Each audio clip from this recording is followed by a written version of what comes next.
Eva poussa la porte du café avec une violence qui fit tinter les clochettes comme un cri d'alarme. Son cœur battant à tout rompre tandis qu'elle apercevait, à travers la vitre embuée, l'homme qu'elle croyait mort depuis 2 ans, attablé avec une femme élégante, riant comme si la vie n'avait jamais été brisée. Mon Dieu! C'est lui. Pierre. Vivant. Avec elle, murmura-t-elle, les jambes flageolantes, avant de s'effondrer contre le mur. Les souvenirs d'un mariage factice et d'un amour caché remontant comme une marée destructrice. Et au milieu de ce chaos, Adélie surgit de nulle part. Ses yeux noirs remplis d'une culpabilité qu'Eva ne comprenait pas encore, transformant ce choc en une tempête émotionnelle qui allait tout balayer.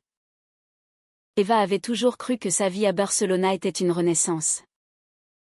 Après la disparition présumée de Pierre, son mari, dans cet accident de bateau au large des côtes catalanes, elle s'était installée dans cette ville vibrante, fuyant les ombres de Paris où leur union avait été un arrangement plus qu'un amour.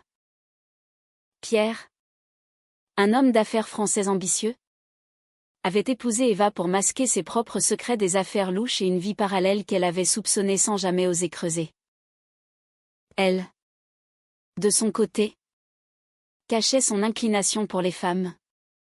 Un secret enfoui depuis l'adolescence, étouffé par les attentes familiales et sociétales. À 35 ans, Eva travaillait comme serveuse dans un petit café du quartier gothique, servant des espressos aux touristes et des tapas aux habitués, trouvant un semblant de paix dans la routine. C'est là qu'elle avait rencontré Adélie, une artiste peintre espagnole de 32 ans, aux cheveux noirs coupés courts et aux yeux bruns qui semblaient percer les âmes. Adélie venait souvent, s'asseyant à la même table près de la fenêtre, esquissant des croquis sur son carnet tout en sirotant un café qu'on léchait. Leur premier échange avait été banal. « Vous dessinez quoi aujourd'hui ?» avait demandé Eva, posant une assiette de churros. Adélie avait levé les yeux, un sourire timide aux lèvres, les visages qui racontent des histoires. Le vôtre en dit long. Dès lors, une connexion s'était tissée, subtile au début, comme un fil d'araignée scintillant au soleil. Les semaines suivantes, leur conversation s'allongeait. Adélie parlait de son enfance à Madrid, de sa passion pour l'art influencé par Picasso et Dalle, mais avec une touche personnelle, féminine, explorant les thèmes de l'identité et du désir caché. Eva, hésitante, partageait des bribes de sa vie, son arrivée en Espagne après la perte de Pierre, son amour pour la littérature française Proust, Colette qui résonnait avec ses propres tourments intérieurs. Un soir, après la fermeture du café, Adélie l'invita à une exposition dans une galerie du Born. « Viens. Ça te changera les idées », avait-elle dit, sa main effleurant celle d'Eva d'une manière qui envoya des frissons le long de son bras. La galerie était un havre de couleurs vives et de formes abstraites, où des femmes artistes exposaient des œuvres sur le corps féminin, la liberté et l'amour non conventionnels.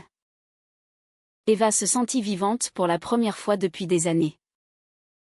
Adélie la guida à travers les toiles, expliquant chaque trait avec passion. « Regarde celle-ci » murmura-t-elle près de l'oreille d'Eva. « C'est l'histoire d'une femme qui s'éveille à elle-même. » Leurs regards se croisèrent. Et dans cet instant, Eva comprit que son cœur battait non pour un fantôme du passé, mais pour cette femme devant elle. Elles marchèrent ensuite le long de la Rambla, sous les lumières des réverbères, parlant jusqu'à l'aube. Adélie avoua la première, « Je ne sais pas ce que c'est.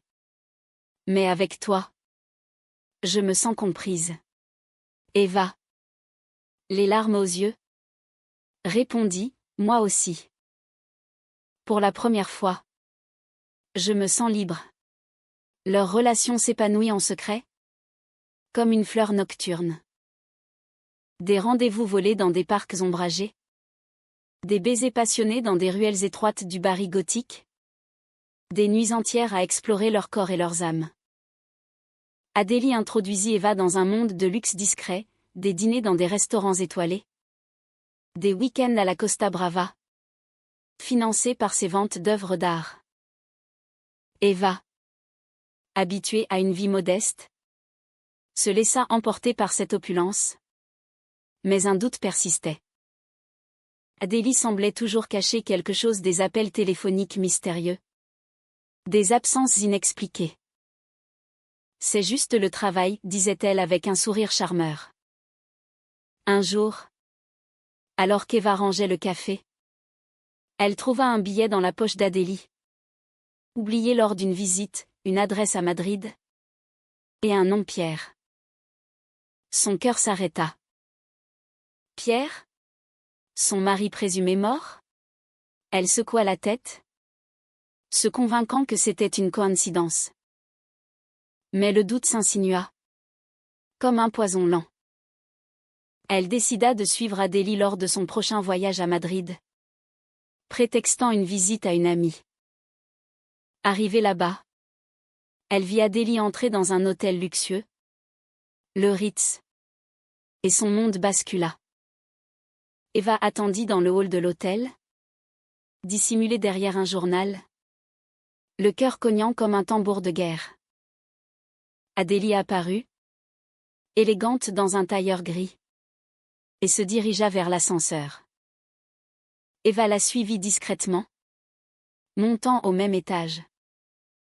Devant la suite 512. Elle hésita. Mais la curiosité ou la jalousie l'emporta. Elle colla son oreille à la porte et entendit des voix, celle d'Adélie. Douce et familière. Et une autre. Masculine. Qu'elle reconnut instantanément. Pierre. Vivant. Comment as-tu pu, murmura-t-elle pour elle-même. Les larmes coulant sur ses joues. Elle frappa à la porte. Incapable de se retenir plus longtemps. Adélie ouvrit. Son visage passant de la surprise à l'horreur. Eva? Qu'est-ce que tu fais ici? Derrière elle. Pierre se leva du canapé. Un verre de champagne à la main. L'air serein comme s'il n'avait jamais disparu. Eva. Ma chère. Entre donc.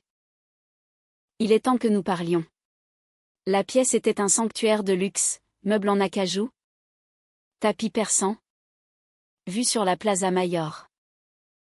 Sur la table. Des documents épars contrats. Photos. Compte bancaire révélait une vie de secret. Pierre expliqua tout avec un calme glaçant.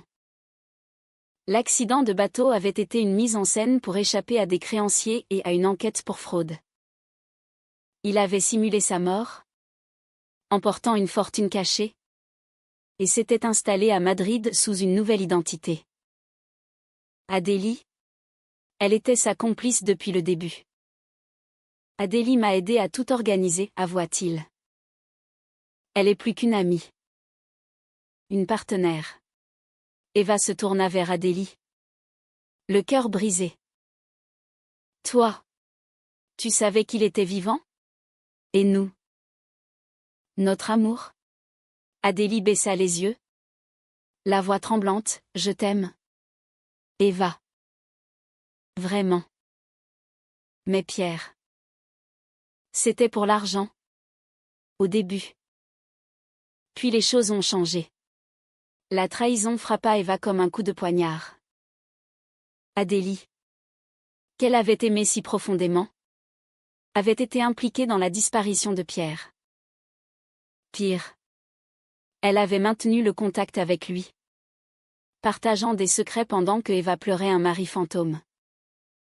Tu m'as utilisé, cracha Eva. La voix brisée. Pour couvrir vos traces? Pour la Libye? Adélie tenta de s'approcher. Mais Eva recula. Non. Comment as-tu pu me faire ça? Je t'ai donné mon cœur. Tout entier. Pierre intervint. Cynique, allons. Eva. Notre mariage n'était qu'une façade. Tu le sais bien. Tu préfères les femmes. Et moi? Eh bien, j'ai mes propres inclinations. La nuit qui suivit fut un tourbillon d'émotions. Eva erra dans les rues de Madrid, les lumières des fontaines reflétant ses larmes. Elle se rappelait leurs moments intimes avec Adélie, les promenades sur la plage de Barceloneta, les confessions murmurées sous les couvertures, les promesses d'un avenir ensemble. Était-ce tout faux? Retournant à l'hôtel, elle confronta Adélie seule, Pierre ayant disparu pour affaire. Dis-moi la vérité, implora Eva. Adélie s'effondra en sanglots, je l'ai rencontré il y a des années. À Paris. Il m'a proposé un deal, l'aider à disparaître en échange d'une part de sa fortune. Mais quand je t'ai rencontré, tout a changé. Je suis tombée amoureuse de toi. Eva. Vraiment. J'ai essayé de rompre avec lui. Mais il me tient par des dettes. Des secrets. Eva écouta. Le cœur déchiré entre rage et compassion. Adélie n'était pas une méchante, elle était piégée dans un filet de mensonges. Comme elle-même l'avait été avec Pierre. Elles passèrent la nuit à parler. À pleurer. À se toucher comme pour ancrer leur réalité. Je t'aime malgré tout, murmura Adélie, embrassant Eva avec une passion désespérée. Mais le doute persistait. Le lendemain, Pierre réapparut avec une proposition, rejoignez-moi. Avec l'argent, nous pourrions vivre tous les trois en paix. Loin d'ici. Eva rit amèrement. Jamais. Tu as détruit ma vie une fois, je ne te laisserai pas recommencer. Le conflit s'intensifia. Pierre, sentant la menace, tenta de manipuler Eva en révélant des preuves de son passé, des lettres. Des photos pour la faire chanter. Si tu parles, tout le monde saura pour toi et Adélie. Et pour notre mariage Cham. Adélie, déchirée, choisit son camp, elle confronta Pierre, lui rendant l'argent et menaçant d'aller à la police. C'est fini, déclara-t-elle. Pierre, furieux, partit en claquant la porte, laissant derrière lui un chaos de papier. Eva et Adélie rentrèrent à Barcelona. Leur relation fragilisée mais intacte. Les jours suivants furent un mélange de tendresse et de disputes. Comment te faire confiance à nouveau, demandait Eva. Adélie répondait par des actes, elle vendit une toile pour rembourser des dettes, organisa une exposition dédiée à leur amour, et jura fidélité. Lentement, les blessures cicatrisaient, nourries par une honnêteté nouvelle. De retour à Barcelona, la vie reprit son cours, mais avec une intensité accrue. Eva quitta son job de serveuse pour aider Adélie dans son atelier, peignant ensemble des toiles qui capturaient leur histoire, des femmes enlacées dans des paysages espagnols, symboles de résilience et d'amour. Pourtant, les ombres de Pierre planaient. Des appels anonymes, des lettres menaçantes arrivaient, rappelant que les secrets n'étaient pas enterrés. Il ne nous laissera pas tranquilles, confia Eva un soir, blottis contre Adélie sur leur balcon surplombant la Sagrada Familia. Le climax survint lors d'une exposition majeure à la Galerie Macba. Adélie y présentait une série intitulée « Secrets révélés », inspirée de leur tumulte. La salle était bondée de critiques, d'artistes et de mécènes. Eva, nerveuse, se tenait à l'écart, observant Adélie briller sous les projecteurs. Soudain, Pierre apparut, élégant dans un costume sur mesure, un sourire carnassier aux lèvres. Belle soirée, lança-t-il à Adélie, ignorant Eva. Tes toiles sont révélatrices. Il s'approcha d'une œuvre centrale, deux femmes face à un homme fantomatique, symbolisant leur triangle destructeur. Eva sentit la panique monter. « Qu'est-ce que tu fais ici » siffla-t-elle. Pierre rit, « Je suis venu réclamer ce qui m'appartient. Adélie me doit encore de l'argent. Et toi ? Eh bien ? Notre mariage n'est pas officiellement dissous. » Adélie pâlit mais se redressa. « Sors d'ici. » Pierre. C'est fini. La tension culmina quand Pierre, ivre de rage, renversa un verre sur une toile, criant « Vous pensez pouvoir me trahir ? Je vais tout détruire. » La foule murmura. Des flashs crépitèrent. Eva, dans un élan de courage, s'interposa. « Assez. Tu as déjà pris trop. Laisse-nous vivre. » La sécurité intervint, escortant Pierre dehors. Mais le mal était fait, les journaux du lendemain titraient sur le scandale, révélant des bribes de leur passé. Eva et Adélie affrontèrent la tempête ensemble, donnant des interviews où elles parlaient d'amour, de trahison et de rédemption. « Notre histoire est celle de beaucoup de femmes, » déclara Adélie. Piégées par des mensonges, mais libérées par la vérité. Eva, à ses côtés, ajouta, « L'amour vrai transcende les secrets. » Les mois suivants furent une reconstruction. Pierre, poursuivi par la justice pour fraude, disparut pour de bon, laissant derrière lui une fortune confisquée dont une partie revint à Eva via un divorce posthume. Adélie et elle utilisèrent l'argent pour ouvrir une galerie à elle, dédiée aux artistes queer, promouvant des récits de résilience. Leur relation s'approfondit. Nourrie par des voyages en France-Paris, la Provence où Eva reconnecta avec ses racines, et des retours en Espagne pour ancrer leur présent. Pourtant, des doutes persistaient. Une nuit, Adélie avoua un dernier secret. « Avant toi, j'ai aimé une femme. Mais elle m'a brisé. » Avec Pierre, c'était une erreur de vengeance. Eva, au lieu de se fâcher, embrassa ses larmes. « Nous avons tous des cicatrices. C'est ce qui nous rend humaines. » Leur amour devint plus fort, un mélange de passion romantique et de profondeur émotionnelle, teinté de la mélancolie française que Eva portait en elle. Un soir, sur la plage de Sitges, elles marchèrent main dans la main, le soleil couchant peignant l'horizon en or. « Penses-tu que nous pourrons être heureuses ?» demanda Eva. Adélie sourit, « Nous le sommes déjà. » Malgré tout, elles s'embrassèrent. Un baiser chargé d'histoire, de pardon et d'espoir. Les années passèrent, transformant leur histoire en une légende discrète dans les cercles artistiques. Eva et Adélie devinrent des figures emblématiques, organisant des ateliers pour jeunes femmes explorant leur identité, promouvant un message humaniste, l'amour n'est pas parfait, mais il guérit. Eva écrivit un roman inspiré de leur vie.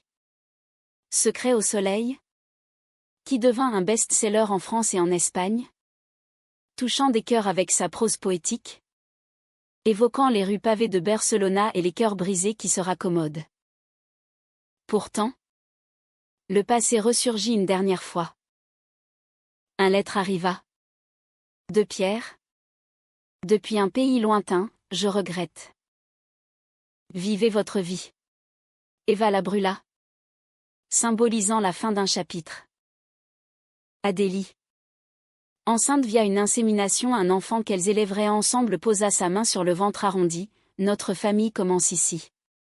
Leur vie était un équilibre entre le drame passé et la sérénité présente. Des dîners avec des amis, des expositions triomphales, des moments intimes où elles se rappelaient leur rencontre. Sans cette trahison, nous ne serions pas là, murmura Eva un jour. Adélie acquiesça, le destin a ses détours. Leur amour, profond et résilie, Incarner l'essence humaniste, pardonner sans oublier. Aimer malgré les blessures.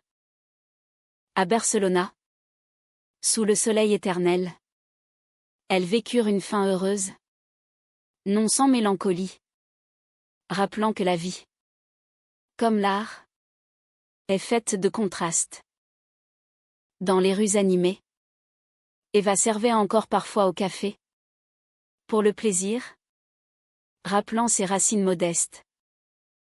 Adélie peignait, capturant leur joie. Ensemble, elles prouvaient que l'amour entre femmes pouvait triompher des ombres, dans un monde souvent impitoyable.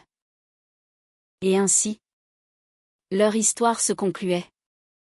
Non par un point final, mais par une ellipse ouverte sur l'avenir, pleine de promesses et de tendresse.